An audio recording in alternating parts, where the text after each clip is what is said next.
আল্লাহ তাআলা হযরতে মূসা আলা নবিয়্যুনা আলাইহিস সালাম সহ বনি ইসরাইলকে যেই দিন সমুদ্র পার করে ওপারে পৌঁছে দেন, ফেরাউনের হাত থেকে রক্ষা করে, ওই দিনও ছিল 10 মুহররম আশুরা। সুবহানাল্লাহ বললেন না? আজকে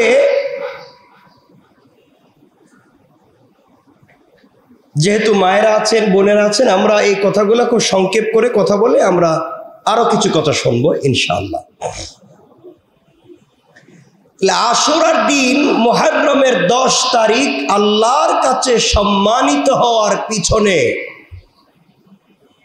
অনেকগুলা ঘটনা প্রবাহের মধ্যে একটা ঘটনা হচ্ছে, ওই দিনে আল্লাহ হযরতে মূসা এবং বনি ইসরাইলকে ফেরাউনের হাত থেকে রক্ষা করে সমুদ্র পার করে ওপারে পৌঁছে দিয়েছেন। পড়েন সুবহানাল্লাহ। তাহলে আল্লাহ তাআলা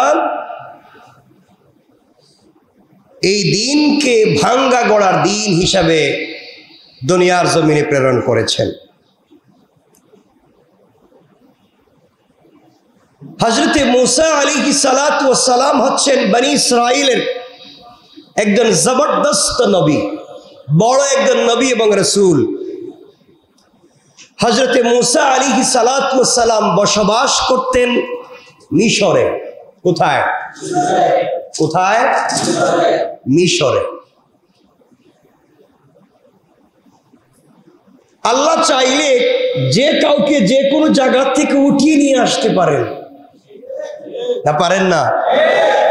শুধু আপনার ইচ্ছা শক্তি, আপনার একনিষ্ঠতা, আপনার স্বচ্ছতা, আপনার আমানতদারি, আল্লাহর প্রতি অগাধ বিশ্বাস এবং চরিত্র আদর্শে যদি আমি আপনার ইখলাস রাখতে পারি, আল্লাহ তাআলা যে কোনো জায়গা থেকে আপনাকেও আমাকেও মঞ্জিল পর্যন্ত পৌঁছে দিতে পারেন, না পারেন না?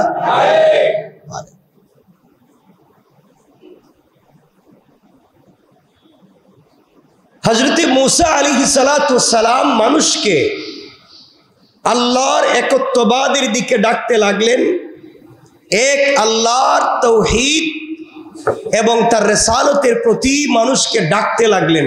কে? কে? হযরতে মূসা আলাইহিস সালাতু ওয়াস সালাম। কিন্তু মিশরের বাদশা, তৎকালীন সময়ের বাদশা ছিল ফেরাউন, সে মূসা আলাইহিস সালামের বিরোধিতা করতে লাগলো।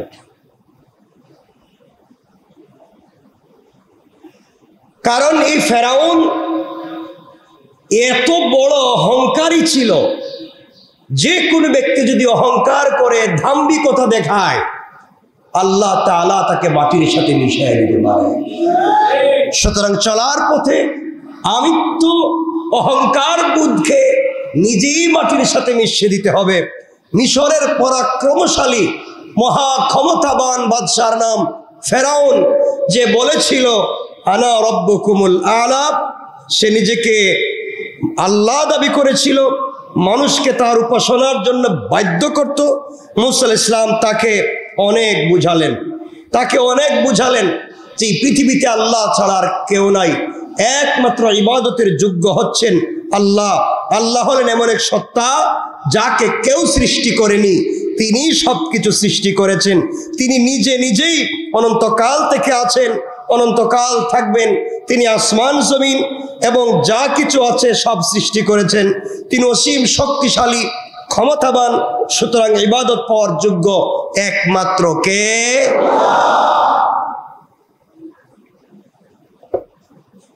তিনি এত কথা বুঝালেন, বুঝিয়ে ফেরাউনকে বলছেন, অতএব তুমি মুসলমান হয়ে যাও, তুমি সব শয়তানি নাফরমানি বাদ দাও, অহংকার আমিত্বকে ভুলে যাও, এক আল্লাহর ইবাদতে মশগুল হয়ে যাও, সব বাদ দাও, মুসলমান হও, নচেত তোমাকে কঠিন শাস্তি ভোগ করতে হবে। মূসা আলাইহিস সালাম তাকে কথাগুলা বলে তিনি বললেন, আল্লাহ তাআলা আমাকে নবী বানিয়েছেন, আল্লাহ তাআলা আমাকে রাসূল বানিয়েছেন, আল্লাহ তাআলা আমাকে কিতাব দিয়েছেন, তুমি আমাকে মানো, আল্লাহকে মানো। মুসা ইসলামের কথাগুলো শুনে সে হাসতে লাগলো। কি লাগলো? মানতে চাইল না। খুব মনোযোগ দিয়ে শুনবেন শেষ পর্যন্ত কি বলতে চাই। এত সুন্দর করে বুঝাবার পরে, এত সুন্দর করে বুঝাবার পরে সে মুসা আলাইহিস সালামকে বলছে তুমি একটা মিথ্যাবাদী। এত আসতে বললেন, এত সুন্দর করে তাকে বুঝালেন।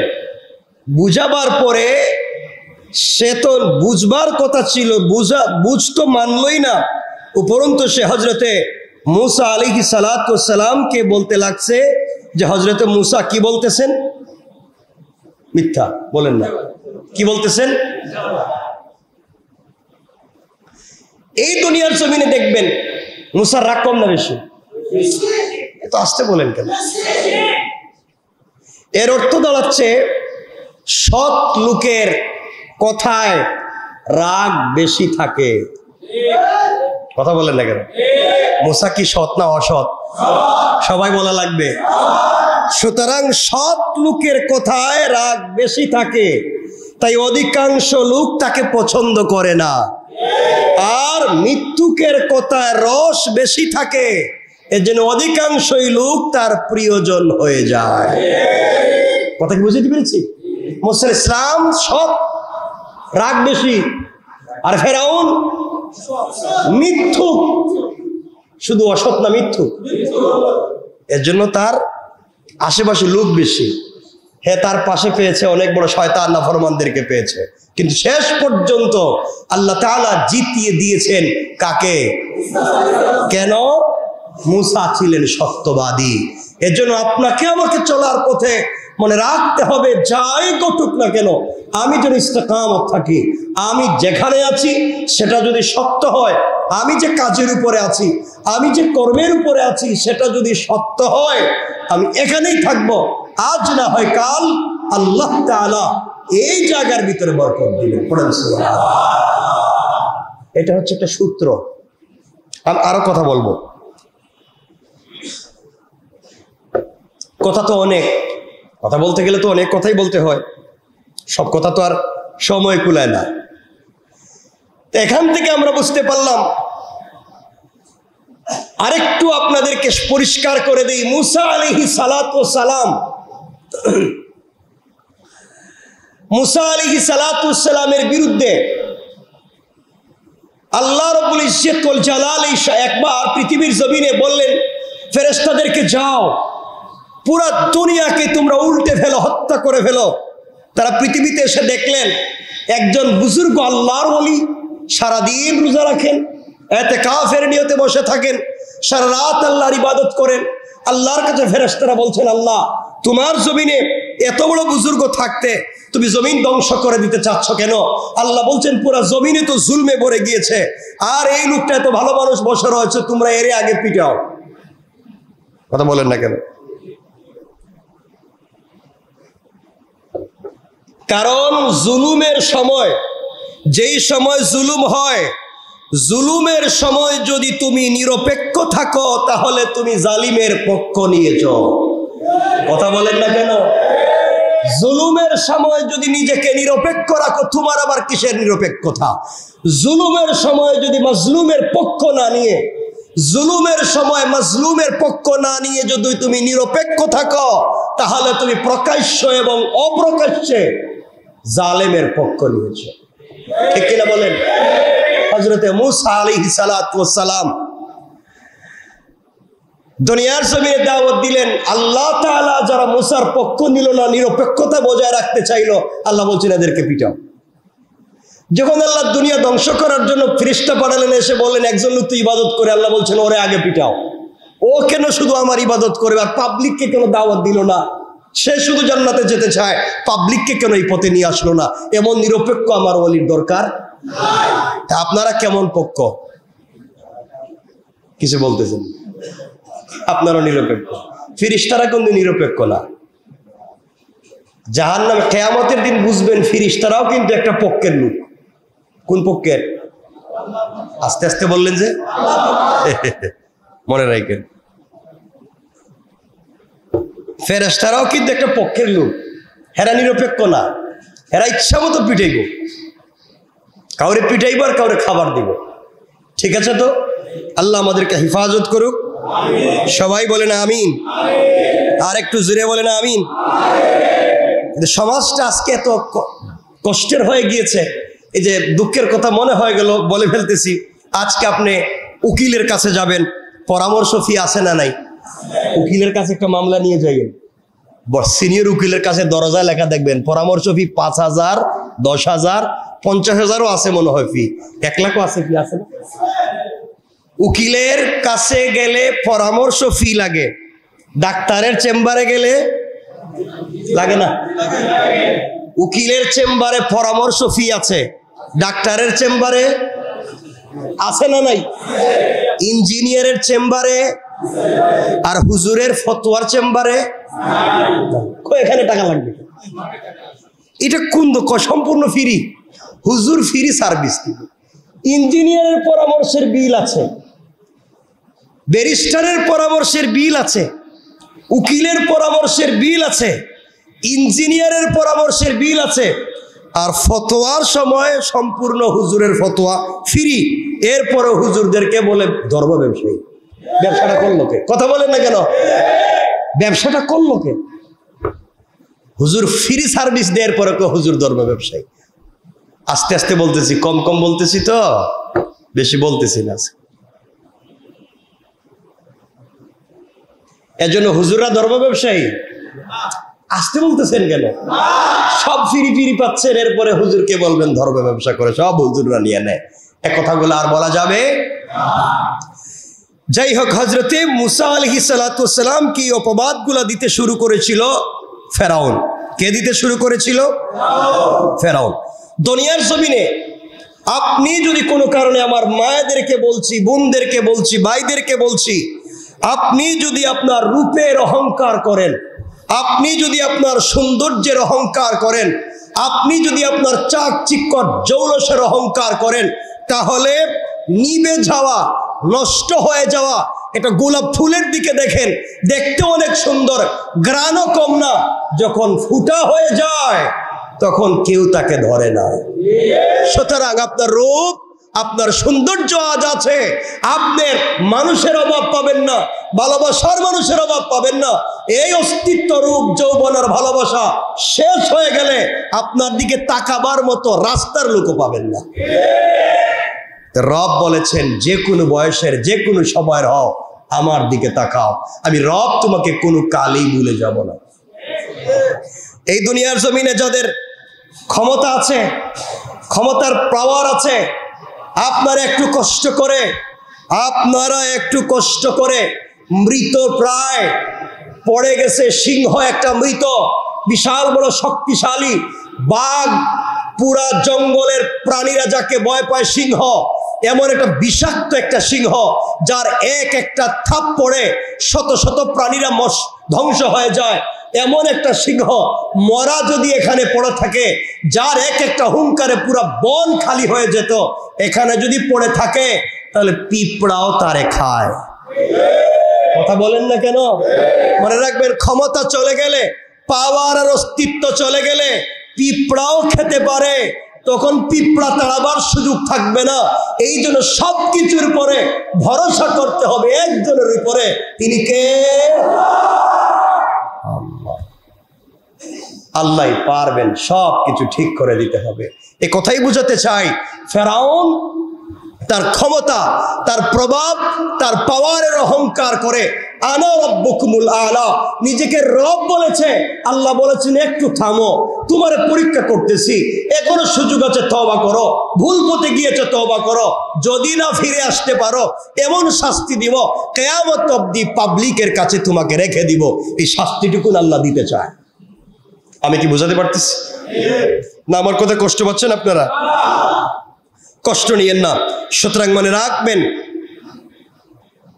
আপনি যদি সমাজে ভালো কাজ করতে চান, আমার এই টুকরা টুকরা কথাগুলো বুঝেন।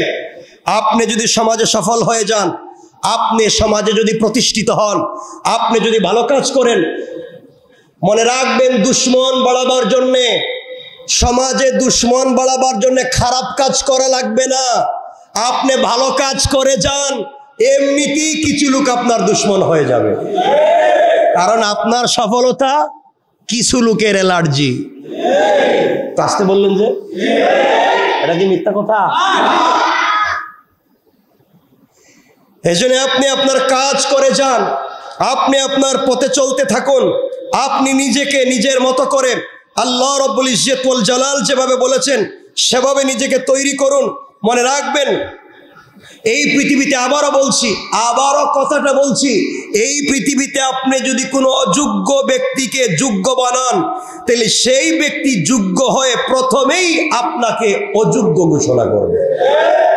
আবারও বলছি, এই পৃথিবীতে চলার পথে আপনি যদি কাউকে হাত ধরে গর্ত থেকে উঠাইয়া, অযোগ্যতার সর্বনিম্ন জায়গা থেকে উঠাইয়া যোগ্যতার সর্বোচ্চ আসনে বসান, ও ব্যক্তি বসেই প্রথম যে কাজ করবে সেটাই হলো আপনাকে বলবে আপনি অযোগ্য। সমাজ বড় নির্মম। আজ যে সন্তানকে আপনি সমাজে বড় করছেন, আজ গ্রামগঞ্জে গেলে দেখবেন তার বাপ সমান বাবা, বাবা, দাদা, চাচারা বসে আছে, আর জোয়ান ছেলেরা বলবে বাবা বিচারে তুমি কিছু বুঝবা না। হ্যাঁ, সব বুঝে, আছে না নাই? সুতরাং আমার এই কথাগুলো বুঝবার চেষ্টা করবে, কথাগুলো মনে রাখবেন কি বলতে চাই। সুতরাং আল্লাহকে ওয়াস্তে সমাজ এত নিকৃষ্ট হয়েছে। ফেরাউন যেভাবে আল্লাহর সামনে দাঁড়িয়ে শত শত মিথ্যা কথা বলতো, আজও জনসম্মুখে মানুষ কনফিডেন্সের সাথে এত মিথ্যা কথা বলে যে এই মিথ্যা কথাটারে সত্য কথা বানিয়ে ছেড়ে দেয়। আছে না নাই? এই জন্য আপনাকে আমাকে ইস্তেকামত রাখতে হবে। এই চলার পথে আমরা প্রচুর সঞ্চয় করি, টাকা পয়সা নয়। আবারও বলছি, চলার পথে আমরা প্রচুর সঞ্চয় করি, টাকা পয়সা নয়, সেটা হচ্ছে বাস্তব অভিজ্ঞতা। চলার পথে যেটা সঞ্চয় করবেন সেটা হচ্ছে কি? বাস্তব অভিজ্ঞতা। আমি আমার এতগুলো কথা বলার পরে আমি আমার মায়েদেরকে যে কথা বলতে চাই, এই কথাগুলোর সাথে সংশ্লিষ্ট রেখে আমি আমার মায়েদেরকে বলতে চাই, আপনারা যদি স্বামীর ভালোবাসা পেতে চান তবে তার মায়ের মেয়ে হয়ে যান। আপনি যদি স্বামীর ভালোবাসা পেতে চান, কেউ যদি স্বামীর ভালোবাসা পেতে চাও, তবে আপনি স্বামীর মায়ের মেয়ে হয়ে যাও। কারণ ছেলেরা মায়ের সাথে জড়িয়ে থাকা প্রতিটি জিনিসকে ভালোবাসতে বেশি পছন্দ করে। কথা বলেন না কেন? আবারও বলে দিচ্ছি, আমার মায়েদেরকে বলছি, বোনদেরকে বলছি, আপনারা যদি স্বামীর ভালোবাসা পেতে চান তাহলে স্বামীর মায়ের মেয়ে হয়ে যান। কারণ সন্তানেরা মায়ের সাথে জড়িয়ে থাকা প্রত্যেকটা জিনিসকে ভালোবাসে। ঠিক কিনা বলেন? অবশ্যই সন্তানেরা যাই করুক, মায়ের সাথে কাউকে আর কম্প্রোমাইজ, স্যাক্রিফাইস করতে চায় না, মায়ের মতো দেখতে চায়। সুতরাং আমি এই কথাই বলতে চাই, একজন স্বামীর সবচেয়ে বড় মানসিক ডাক্তার হতে পারে তার স্ত্রী। ভুল বলেছি? একজন মানসিক সবচেয়ে বড় ডাক্তার হতে পারে তার স্ত্রী। বউ চাইলে তাকে সুস্থ করতে পারে, আবার চাইলে তাকে পাগল বানিয়ে ছেড়ে দিতে পারে। কথা বলেন না কেন? এর জন্য আমি মায়েদেরকে বলছি, আমি বোনদেরকে বলছি, আল্লাহকে ওয়াস্তে সমাজকে বুঝতে চেষ্টা করুন। বর্তমান পরিস্থিতি, সংস্কৃতি এবং ইসলামের মূল্যবোধকে বুঝবার চেষ্টা করুন। সমাজকে সুন্দর করুন। না হয় আজকে আপনি যে পথে চলছেন একদিন আসবে, আজকে আমার মনে হয় এটাই মনে হয় আমাদের শেষ জেনারেশন। আমরা যে জেনারেশন আছি, আমার মনে হয়, আমি বলতেছি জানি না বাকি, আমাদের মনে হয় জেনারেশনের শেষ জেনারেশন যে আমাদের মায়েদের ফেসবুক আইডি নাই। কথা যে আমি যে বয়সের, আমার মনে হচ্ছে আমার লেভেলে যারা আছেন বা আমার থেকে বড় যারা আছেন, আমাদের মায়েদের ফেসবুক, টুইটার, ইনস্টাগ্রাম এগুলা আসেনি। আপনাদের মায়েদের জানি না, নাই। কিন্তু আমাদের পরবর্তী জেনারেশন যারা আছে, ওদের আল্লাহ এদের মার ফেসবুক থাকা দূরের কথা, এরা তো মিনিটে মিনিটে লাইভ সম্প্রচার করবে। কথা বলেন না কেন? মানে আজকের মেয়েরা তো আগামী দিনে মা হবে, তাই নাকি? আজকের মেয়েরা আগামী দিনে মা হবে, তখন তাদের সন্তানরা বলবে আমার মা ফেসবুক ছিল, টুইটার ছিল, ইনস্টাগ্রাম ছিল, আর কি যে নাম টিকটক ছিল, আর কত কি লাইক ছিল, আরো বহুত হাবিজাবি ছিল। কিন্তু আমরা এখনো সুযোগ আছে, আমরা যে মায়েদের কাছ থেকে এসেছি, আল্লাহ তাদেরকে হেফাজত রাখুক, আমাদেরকে হেফাজত রাখুক, আমাদের ভবিষ্যৎ সন্তানদেরকে আল্লাহ পাক আরো বেশি করে হেফাজত করুক। বলেন আমিন। এত কিছু কেন বুঝাতে চাচ্ছি? এত কিছু বুঝতে চাচ্ছি, মুসা আলাইহিস সালামকে মারবার জন্য ফেরাউন বহুত চেষ্টা করেছে, কিন্তু পারে নাই। একজন ভালো মায়ের ঘর থেকে মুসা এসেছিলেন, ভালো মায়ের ঘর থেকে এসেছিলেন, এজন্য মুসাকে বহুতবার মারতে চেয়েছে, আগুনে ফেলেছেন, মুসা মরেন নাই। সিন্ধুকে মরে রাস্তায় ফেলে দিয়েছেন, মুসা মরেন নাই। মুসা রাস্তায় পথ হারিয়ে ফেলেছেন, মুসা বিপদে পড়েন নাই। মুসাকে গ্রাম ছাড়া করে দিয়েছে, মুসা ইজ্জতে আবার ফিরে এসেছে। ঠিক না? একজন মায়ের বিশাল ক্ষমতা, অনেক কথা। আসুন আমরা এই কথাগুলো নিয়ে সামনের দিকে যাই। আল্লাহ পাক আমাদের সবাইকে কবুল করুক। বলেন আমিন। হযরতে মুসা আলাইহিস সালাম ফেরাউনকে বলছেন কালিমা পড়ো। হ্যাঁ বলছে, এগুলোর দরকার নাই। মুসা আলাইহিস সালামের উল্টা ফেরাউন বনি ইসরাইলের উপরে আযাব শুরু করলো, মারামারি শুরু করলো। মুসা আলাইহিস সালামের গোষ্ঠী বনি ইসরাইলকে ফেরাউন মারতে শুরু করলো, ইচ্ছা মতো পিটায়। দোষ একটাই, ঈমান আনেছেন। কি এনেছেন? এত কষ্ট মুসা আলাইহিস সালামের সহ্য হলো না, আল্লাহর কাছে দোয়া করতে লাগলেন। আমার মুসলমান বন্ধুগণ, গভীর মনোযোগ। আল্লাহ রাব্বুল ইজ্জত ওয়াল জালাল 10 নম্বর সূরা ইউনূসের 87 নম্বর আয়াত থেকে আল্লাহ বললেন, ওয়া আওহাইনা ইলা মূসা ওয়া আখিহি আন তাবাওয়া লিকাওমিকুমা بمصر بيوتا وجعلوا بيوتكم قبلة وأقيموا الصلاة وبشر المؤمنين। আল্লাহ রাব্বুল ইজ্জত ওয়াল জালাল বললেন, আমি মূসাকে এবং তার ভাই হারুনকে ওহী করলাম, নির্দেশ দিলাম, জানিয়ে দিলাম, মিশরে তোমাদের কওমের জন্য গৃহ নির্মাণ করো, তোমাদের গৃহগুলিকে ইবাদতের স্থান বানাও। আমি আল্লাহ মূসা আলাইহিস সালামকে এবং তার ভাইকে ঘোষণা করে দিলাম, মুসারে, মুসার ভাই হারুন, মিশরে তোমাদের জন্য ঘর বানাও, ঘর তৈরি করো। সব তৈরি হতে লাগলো। আল্লাহর কাছে বলতে লাগলেন, আল্লাহ তাআলা, ফেরাউন আমাদেরকে থাকতে দিচ্ছে না, আমাদেরকে হত্যা করতে চায়, আমাদের সন্তানদেরকে মেরে ফেলতে চায়। আল্লাহ তাআলা এলাকায় কেমনে বসবাস করব? আল্লাহ বুঝিয়ে দিলেন, যেটা আজ বলেছি, সারা দুনিয়া যদি তোমার বিরুদ্ধে চলে যায়, আমি আল্লাহ বলছি তুমি ঘর বানাও, কারণ আমি আল্লাহ তোমার জন্য যথেষ্ট হয়ে গেলাম। আল্লাহ বলছেন আমি তোমার জন্য যথেষ্ট। ফেরাউন আর কিছুই করতে পারবে না। বনি ইসরাইলের প্রতি হুকুম ছিল মসজিদে নামাজ আদায় করার, কিন্তু ফেরাউনের অত্যাচারের কারণে মসজিদে যাওয়া কষ্টসাধ্য হয়ে যাওয়ার কারণে গৃহে নামাজ আদায় করার অনুমতি দেওয়া হলো। এখান থেকে, এই আয়াত থেকে আমরা বুঝতে পারলাম আল্লাহ তাআলা বনি ইসরাইলকে বলেছিলেন তোমরা মসজিদে গিয়ে সালাত পড়ো, কিন্তু মসজিদে যেতে হলে রাস্তায় ফেরাউনের বাহিনী মুসলমানদেরকে পিটায়, মুসলমানদেরকে মারে, আঘাত করে মেরে ফেলে। আল্লাহ তাআলা বললেন, মুসার বাহিনী, ও মুসা, মুসার ভাই হারুন, তোমার বংশধরদেরকে বলে দাও মসজিদে নামাজ পড়তে গিয়ে কষ্ট করার দরকার নাই। মসজিদে নামাজ পড়তে গেলে যদি ফেরাউনের বাহিনী পিটায় আর মারে, এত কষ্ট করে যাওয়ার দরকার নাই, তোমরা আগে ঘরে নামাজ শুরু করো, এরপরে কষ্ট করে হলো নামাজ শুরু করো। এখানে যখন মিশরে মুসা আলাইহিস সালাম তার লোকদের বাসস্থান ফেরাউনদের দখলে যখন চলে যায়, ওরা যখন পিঠে আঘাত করে, আল্লাহ রব্বুল ইজ্জত ওয়াল জালাল বলছেন ঘরে তোমরা নামাজ আদায় করো। আমার মুসলমান বন্ধুগণ, এখান থেকে আরেকটা কথা আল্লাহ বুঝাতে চাইলেন, ওয়াবাশশিরিল মুমিনিন, আমি তো সুসংবাদ দিয়ে দেন মুমিনদেরকে, এরপরেও যারা কষ্ট করে ঘরে হলো সালাত আদায় করবে, আমি আল্লাহকে ভুলে যাবে না, অচিরেই তাদের জন্য আমি আল্লাহ রেখে দিয়েছি মহা সুসংবাদ। পড়েন সুবহানাল্লাহ।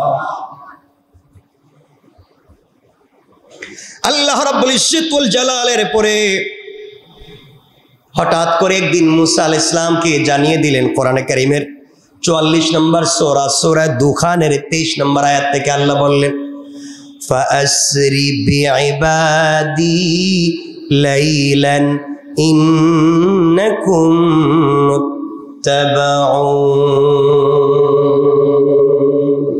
আল্লাহ রাব্বুল ইজ্জত ওয়াল জালাল বললেন, আমার বান্দাদেরকে নিয়ে রাতের বেলায় বেরিয়ে পড়ো, তোমাদের পশ্চাৎ বহন করা হবে, তোমাদের পিছনে পিছনে লোক লাগিয়ে দেওয়া হবে।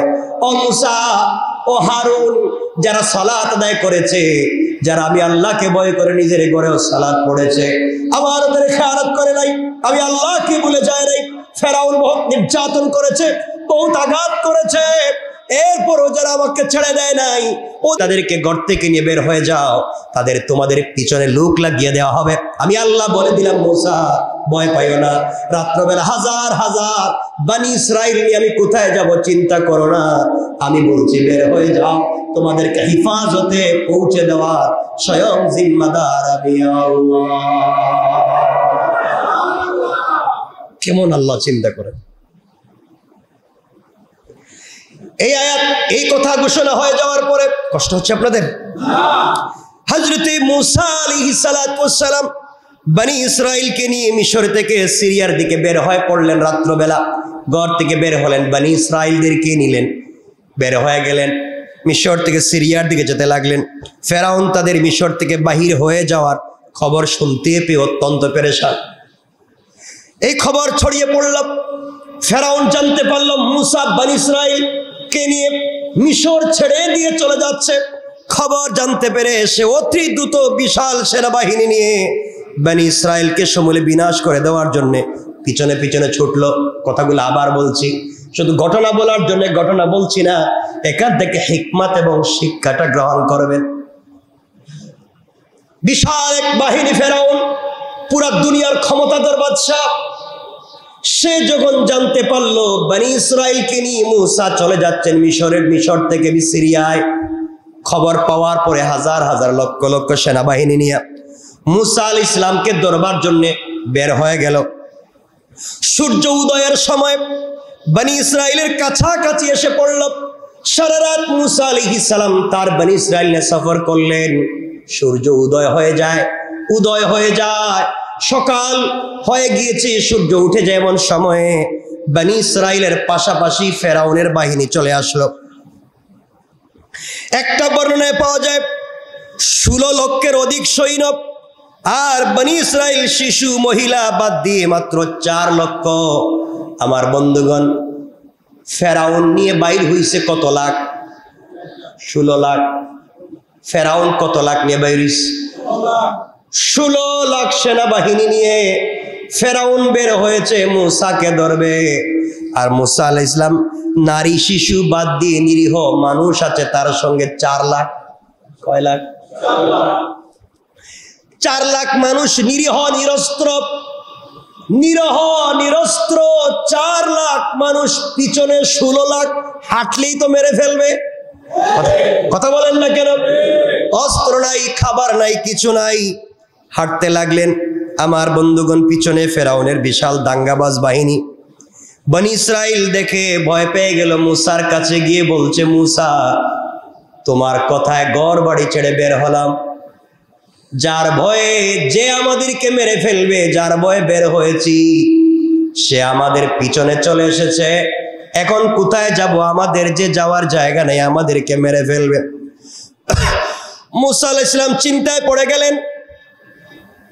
আল্লাহ রাব্বুল ইজ্জত ওয়াল জালাল বুঝাতে চাইলেন, মুসা তুমি বলো হাসবি আল্লাহ, আল্লাহু আকবার, যা কিছু হোক আল্লাহ আমার জন্য যথেষ্ট, লা ইলাহা ইল্লা হুয়া আলাইহি তাওয়াক্কাল তাওয়াক্কালতু ওয়া হুয়া রাব্বুল আরশিল আযীম। আরশে আজিমের মহান মালিক আল্লাহর উপরে ভরসা করে বের হয়ে গিয়েছি।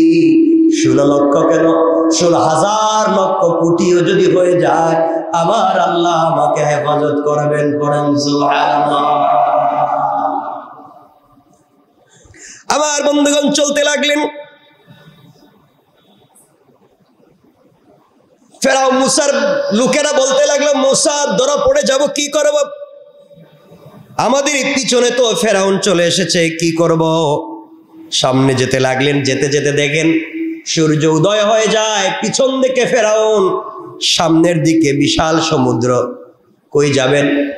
বনি ইসরাইল বলছে, মুসা এখন কোথায় যাব? পিছনে ফেরাউন, সামনে সমুদ্র, রাস্তা নাই, আমাদেরকে মেরে ফেলবে, আমরা কোথায় যাব? এই মুহূর্তে মুসা আলাইহিস সালাতু ওয়াস সালাম তার দলের লোকদেরকে সান্ত্বনা দিয়ে বললেন, কোনো চিন্তা করো না। কোরআনের ভাষায় তিনি বললেন, ক্বালা কাল্লা ইন্না মাইয়া রাব্বী সায়াহদিন। আল্লাহু আকবার। আর জোরে বলেন আল্লাহু আকবার। এত বড় বিপদে, পিছনে ফেরাউনের বাহিনী, সামনে বিশাল সমুদ্র, আর হযরত মুসা আলাইহিস সালাম বলছেন, কখনো নয়, আমাদের সঙ্গে আছেন আমাদের আল্লাহ, নিশ্চয় শীঘ্রই তিনি আমাদেরকে সঠিক পথ দেখিয়ে দিবেন। কি পরিমাণ বিশ্বাস! আমি এতটুকুনি বুঝাতে চাই, কি পরিমাণ বিশ্বাস থাকলে 16 লক্ষ সেনাবাহিনী পিছনে, সামনে বিশাল সমুদ্র, রাস্তা নাই, আর তিনি বলছেন ভয় পাওয়ার কোনো কারণ নাই, আল্লাহ আমাদেরকে রাস্তা দেখাবেন। সুবহানাল্লাহ, সুবহানাল্লাহ। এই বিশ্বাসটুকু আপনাদের ভিতরে জন্মাতে চাই। এটাই হচ্ছে আলোচনার মৌলিকত্ব। আমি এতটুকুনি আপনাদের কাছে বোঝাতে চাই। আমার বন্ধুগণ, মুসা আলাইহিস সালাম বলছেন নিশ্চয় আল্লাহ আমাদেরকে পথ দেখাবেন। এদিকে ফেরাউন উত্তেজিত হয়ে গেল,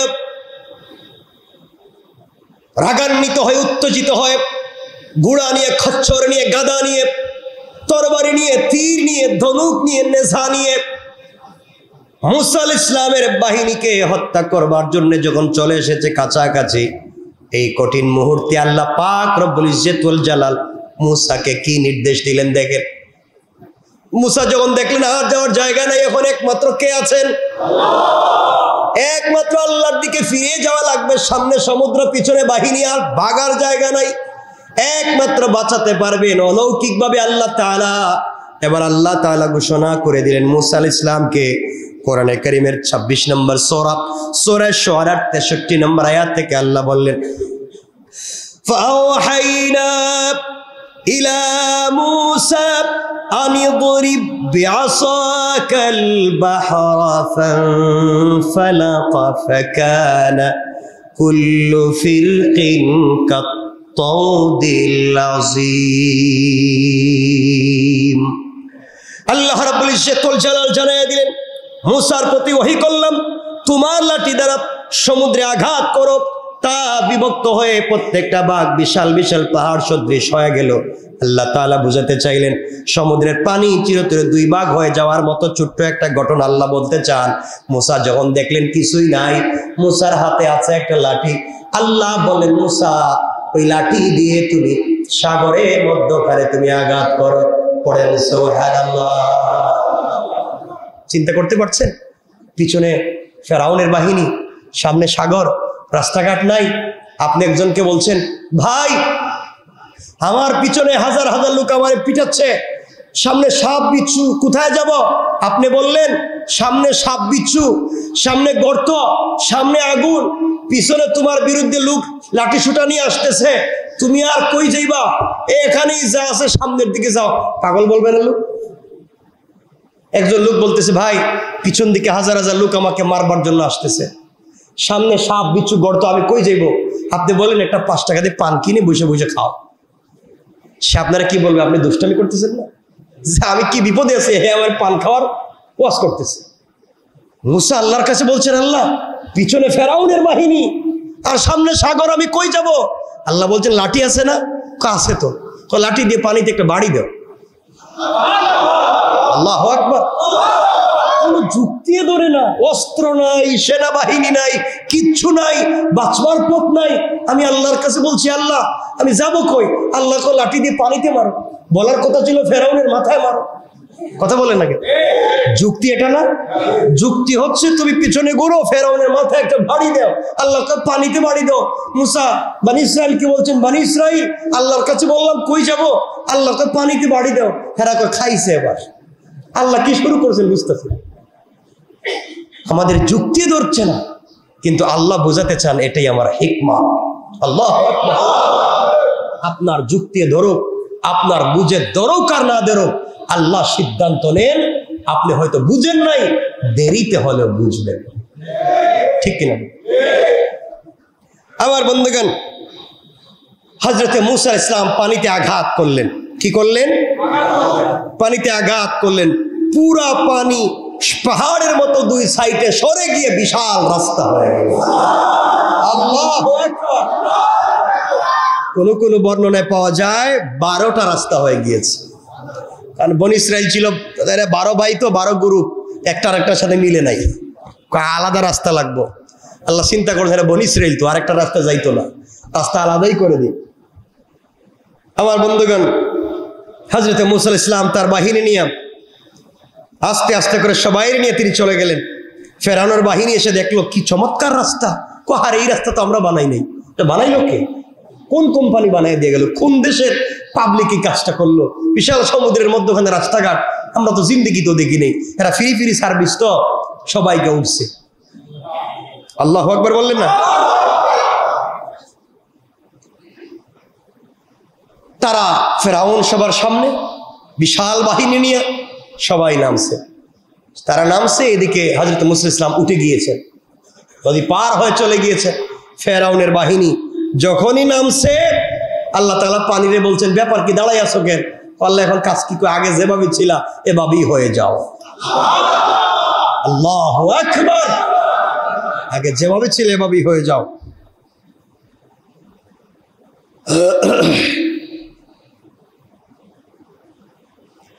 আল্লাহ রাব্বুল ইজ্জত ওয়াল জালাল 44 নম্বর সূরা দুখানের 24 নম্বর আয়াত থেকে বললেন, ওয়াতরুকিল বাহরা রাহওয়া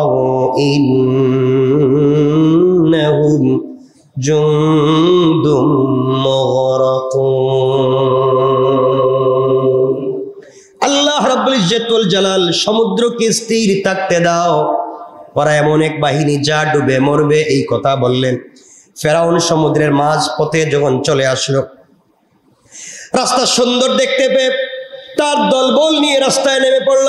মূসাকে ধরার জন্য যেই নেমে পড়া, রাস্তায় নেমে পড়লো, মানে দুই সাইড থেকে ফেরাউন এবং তার বাহিনীর উপর পানি ছড়াও হয়ে গেল।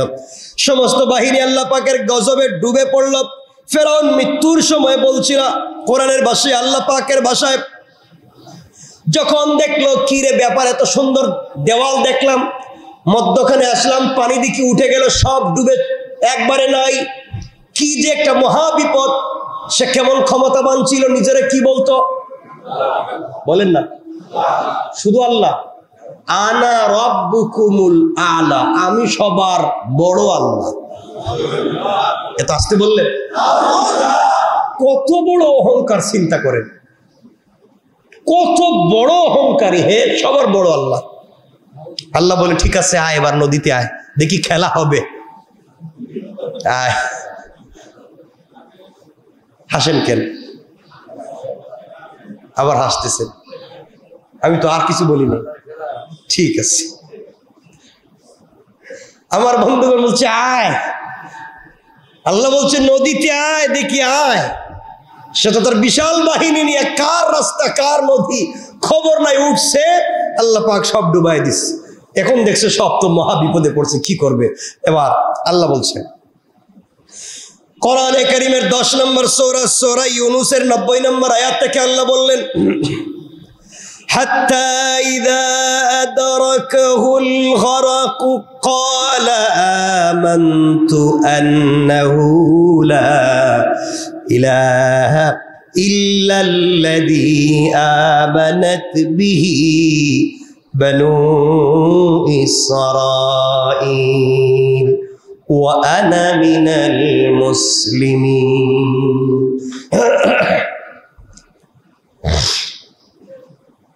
যখন সে দেখলো, কথাগুলো শুনেন, ফেরাউন যখন দেখলো আর কোনো পথ নাই, সবাই পানিতে হাবুডুবু খাচ্ছে, পানি খায়া যে কি মাছের মতো একটা ফুটকা মাছ না কি মাছ কয়, ফুটকা মাছ, শুধু পেট দেখা যায় আর কিছুই নেই, কি মাছ কয়, ফুটকাই, ফুটকা মাছের মতো মোটা হয়ে পড়ে রয়েছে, হাজার হাজার, তার 16 লক্ষ, সব শেষ। কোনো অস্ত্র লাগছে, কোনো তরবারি লাগছে, এমনি শেষ। হে চিন্তা করলো, আমি যাই কই, আমি তো আনা রব্বুকুমুল আলা, 16 লক্ষ কইতেছে, আনা রব্বুকুমুল আলা গেলা কই, বাঁচাও এখন। এখন আমিও তো বাঁচতাছি না, আমি তো নিজেই বাঁচি না, আর তোমাদেরকে কেমনে বাঁচাই?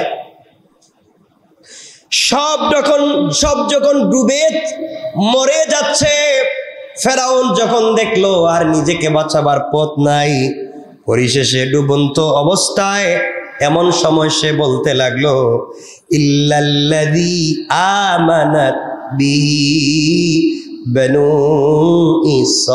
ইসরাঈল আমানতু আন্নাহু লা ইলাহা। এত সুন্দর করে সে বলতে লাগলো, আয় আল্লাহ তাআলা, আমি ফেরাউন ঈমান আনলাম। চিন্তা করছেন, সিপার নাম কি বাবাজি, চিপা খাইয়া এখন আমি ঈমান আনলাম।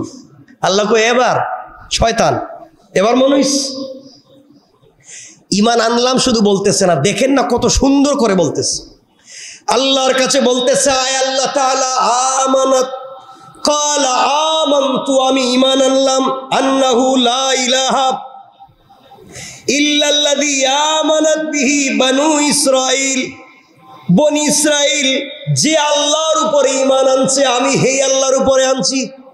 চিন্তা করার কত বুঝে বলতেছে যে আমি ভুল আল্লাহর উপরে ঈমান আনতেছি না, যে বনি ইসরাঈল ঈমান আনছে, আমি হেই আল্লাহর উপরে ঈমান আনছি। এরপরে বলতেছে, নিশ্চয় তিনি ব্যতীত কোনো মাবুদ নাই। চিন্তা করেন কত বড় শয়তান, কত সুন্দর করে কালিমা পড়তেছে। এত সুন্দর কালিমা পড়লেও কি আল্লাহ ছেড়ে দিবেন মনে করছেন? এগুলা কি মনে করছেন আপনারা? আপনারাও শুধু কালিমা পড়লে ছেড়ে দিব আল্লাহ? ফেরাউন কত সুন্দর করে বুঝিয়ে বলতেছে, আল্লাহ আমি ঈমান এনেছি, বনি ইসরাঈল যেভাবে ঈমান এনেছে, নিশ্চয়ই আপনি ব্যতীত আর কোনো মাবুদ নাই। এ কথা বলে শেষ করে নাই, সে নিজেরে বলতেছে, আমি ফেরাউন, আনা মিনাল মুসলিমিন, আমি মুসলমানদের অন্তর্ভুক্ত হয়ে গেলাম। সুবহানাল্লাহ কইতেছে কে রে? ওরে আল্লাহ, সুবহানাল্লাহ। এখানে সুবহানাল্লাহ লাভ কি? তা ফেরাউন বলতেছে আমি এখন মুসলমানদের অন্তর্ভুক্ত। আল্লাহ কই এখন চিপা দিছি তো, এখন আমার নাম মনে হয়েছে, তখন তো বহুত বড় বড় চিল্লাইছ।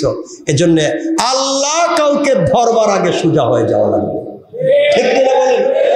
মানে রাখবেন, যারা সমাজকে বিনষ্ট করে, যারা সমাজকে নোংরা পথে নিয়ে যায়, যারা অন্যায়কারীকে সমর্থন করে সমাজকে, দেশকে, পুরো জাতিকে ধ্বংস করতে চায়, তারা যদি সঠিক পথে না আসে, আর আল্লাহ যদি কাউকে ধরে, তার অস্তিত্ব নষ্ট করে ফেলে। আল্লাহ চাইলে এটা পারে। আমার মুসলমান বন্ধুগণ, ফেরাউন আল্লাহর কাছে বলতেছে, আল্লাহ তাআলা আমি ঈমান এনেছি, আমাকে ছেড়ে দেন। বনি ইসরাঈল কি যেভাবে ঈমান আনছে আমিও আনছি, আমি মুসলমান হয়ে গেলাম, এবার আমারে ছেড়ে দেন। ঈমান আনে কি আনে নাই? কথা বল, ঈমান আনছে কি আনছে না? কালিমা পড়ছে কি পড়ছে না? সব ঠিক আছে। আপনারা তো ভালো করেই জানেন যে আল্লাহ তাআলা বলছেন, 1000 গুনাহ করার পরেও যদি কেউ তওবা করে মাফ করে দিবেন। কথা বল, এবার শুনেন নাই? যত কোটি কোটি গুনাহ করেন, তওবা করলে মাফ। তো এখন ফেরাউনের তওবা কবুল করে মাফ করার কথা, কথা বল, কেন হবে না? যে সময় হোক, এত সুন্দর কালিমা পড়ছে, আপনারা ওয়াজ শুনলেন যত গুনাহ করি তওবা করলে মাফ। এখন তো তারটা মাফ হওয়ার কথা, মাফ হবে কেন? হ্যাঁ, এত মানুষের গুমরা বানাইয়া, এত মানুষের জাহান্নামী বানাইয়া তুমি একা একা জান্নাতে যাইতে চাও, এই লাইন নাই আল্লাহর কাছে। পুরা পাবলিক রে ভুল বুঝাইয়া জাহান্নামে নিয়া, আর দিন শেষে তুমি তওবা করে জান্নাতে যাইবা পাবলিকে বাদ দিয়া, এই সুযোগ আল্লাহর কাছে নেই। কথা বুঝতে পেরেছেন?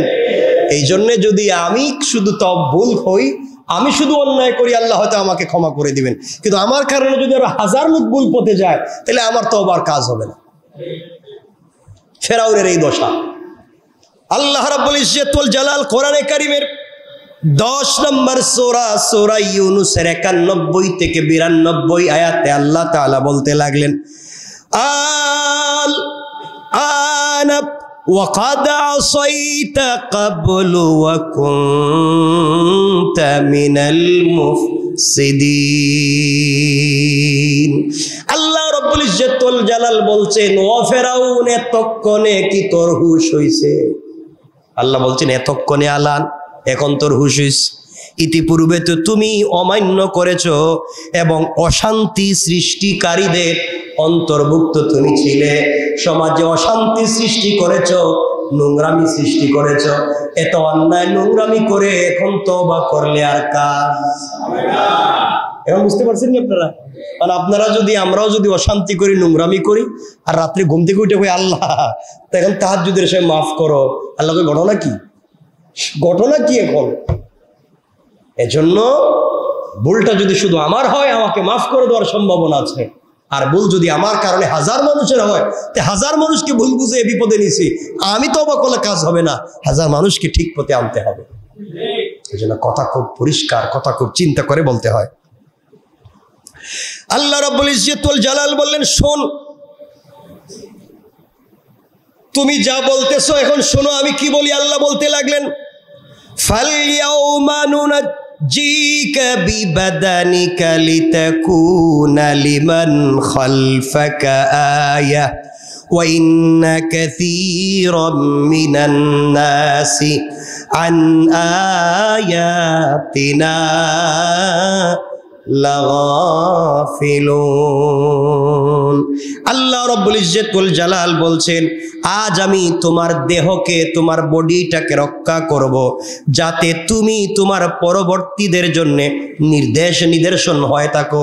আল্লাহ বলেন, ফেরাউন, আজ থেকে তোর বডিকে আমি হেফাজত করব। তুই যে সমাজে নোংরামি করলে কি ধরনের শাস্তি আমি আল্লাহ দিতে পারি, এটা বুঝাবার জন্য, পৃথিবীর মানুষকে বুঝাবার জন্য তোমার বডিটাকে আমি আল্লাহ হেফাজত করব। আল্লাহ যেই কথা দিয়েছেন, আজ পর্যন্ত সত্যি সত্যি ফেরাউনের দেহ আজ পর্যন্ত পচে নাই, গলে আছে, পচে গলছে না, আছে, আছে, আজও মিশরে সুরক্ষিত আছে। এটা হাজার হাজার বছর কেটে গিয়েছে। বৈজ্ঞানিকগণ তার দেহ নিয়ে অনেক গবেষণা করেছেন। বিনা মেডিসিনে এই দেহকে এইভাবে সুরক্ষিত করে রেখেছেন কে? কেন? এটা হচ্ছে পাপের শাস্তি। পাপ করলে এভাবেই হয়। আমার বন্ধুগণ, হজরতে লম্বা আলোচনা আমরা সংক্ষেপ করতে চাই। রাত্র 10:30 বনি ইসরাইল নিরাপদে সমুদ্র পার হয়ে পৃথিবীর ইতিহাসের সব থেকে বড় খোদাদ্রোহী কাফেরকে আল্লাহ যেদিন ধ্বংস করে, বনি ইসরাইল তথা মুসলমানদের সংকটকে দূর করে পৃথিবীর বুকে তৌহিদের জান্দা বুলন্দ করলেন যেই দিন, সেই দিনটা ছিল 10 মুহররম। বলেন 10 মুহররম আশুরা। তো কথা তো অনেক, 10 মুহররম আশুরা। সুতরাং এই দিনে আল্লাহ তাআলা অনেক কিছু করেছেন। আজ আমরা আছি একসাথে, কাল হয়তো একসাথে নাও থাকতে পারি। সুতরাং আমার মেসেজ আপনাদের প্রতি এতটুকুনি। আজকের পুরো আলোচনায় বুঝাতে চাইলাম এতটুকুন, আমরা গুনাহ কম বেশ অনেক করে থাকি। ঘরের ভিতরে মা বোনেরা আমরা যারা আছি, স্বামী স্ত্রী একসাথে থাকলে ঝগড়া হয়, ফ্যামিলিতে ঝগড়া বিবাদ হয়ে যায়। সুতরাং সব কিছুর পরে আমরা আল্লাহকে আসতে এক কথায় বিশ্বাস করব, কার উপরে? কার উপরে? আল্লাহর উপরে। দুনিয়ার আইন বড় কঠিন। দেখছেন না, লকডাউন, ওই যে যখন ছিল, করোনা ভাইরাস ছিল, যখন লকডাউন ছিল না দেশে, কেমন লকডাউন ছিল জানেননি? যে স্বামী স্ত্রী একসাথে করে এক প্লেটে খাবার দাবার খাইছে। এক প্লেটে খায় নাই, আর খাইছে কইলাম, দেখেন, এক প্লেটে খাবার দাবার খেয়েছে, এক গ্লাসে পানি পান করেছে, এক বিছানায় রাত্রবেলা ঘুমাইছে। ঘুম থেকে উঠে দুজন গাড়ির সিটের 2 সাইডে বসছে। এই যে দূরত্ব বজায় রাখছে। কথা বলেন, দেখেন, এগুলো হয় নাই, এটা হচ্ছে দুনিয়া, এটা হচ্ছে দুনিয়া। ঘটনা কি? একসাথে থাকলো, একসাথে খাইলো, এক বিচারে ঘুমাইলো, আর রাস্তা বাইরে দুইজন দূরে দূরে। আল্লাহর ঘটনা কি চিন্তা করছে? এগুলো হচ্ছে দুনিয়ার ল। আল্লাহ রাব্বুল ইজ্জতুল জালাল আমাদেরকে কিছু কোরআনিক ল দিয়েছেন, কোরআনিক ফর্মুলা দিয়েছেন, সেগুলো ফলো করে আমাদেরকে চলতে হবে। আল্লাহ আমাদের কবুল করুক, বলেন আমিন।